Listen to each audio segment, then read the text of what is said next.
So there's a specific way that one has to work with affairs. People can recover from affairs. We have a model for it. It's called attune, attune, attach. We've given talks on it. We're creating a workshop for it to train clinicians how to do it. Very briefly, let me introduce it to you.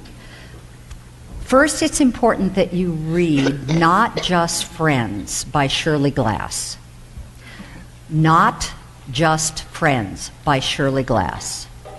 Glass as in glass, G-L-A-S-S. Mm-hmm. So what she did, she treated only affair couples, and she found that, first of all, the person who has been betrayed often suffers from PTSD. Severe PTSD. They have hypervigilance, they have emotional numbing alternating with explosions, they have the equivalent of flashbacks, pictures of the partner with the affair person in their mind that intrude into their mind. They have nightmares, sleep disturbances, depression, etc. They suffer from PTSD. And of course, hypervigilance. They're constantly looking for signs of the affair continuing or another one occurring. So that has to be explained.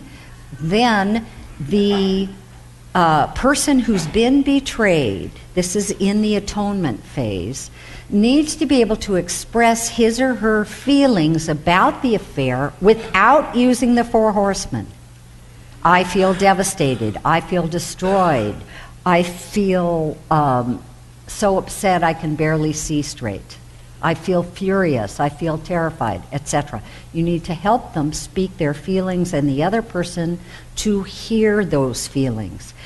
In addition, the person who has been betrayed needs to be able to ask questions about the affair to the person who had the affair and have those questions answered absolutely, honestly, and transparently. It's the only way to build marriage number two, which is what happens. Marriage number one is gone. Trust is gone. The entire sound relationship house has been shattered. She's been triggered not only in this with PTSD, but her past with her own family's triggered. So she gets to ask any question she wants, but caution her to not ask questions specifically about the type of sex they had, because that will give her more images that intrude into her mind. But everything else, when did you meet, where, how, etc. Okay. Once those questions, and that may take a long time. I had one couple where they spent 10 months on those questions. She came in with notebooks like this. And the betrayer needs to be able to express their remorse, their regret. You do not analyze the marriage yet. You don't analyze it until this stage is finished. Then you can begin, after this is done, after there's been atonement, after atonement, after atonement, speaking regret, remorse, etc. Then you begin to work on the marriage. And you begin to work on attunement, how to listen to one another. What's gone wrong in the relationship in terms of really empathizing with one another, conflict management. Lots of times, couples who have affairs don't do conflict management well. They do it terribly. A lot of times they avoid conflict. They don't talk about conflict at all.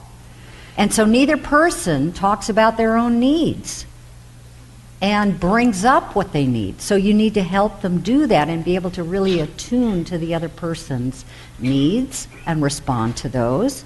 And so that may be a long process. And then attachment is the last phase. And in attachment, we're building rituals of connection. Here we may be dealing with sex, finally, sex for them now, what kind of sex they may have, and it may be that, maybe the partner won't be ready for it yet.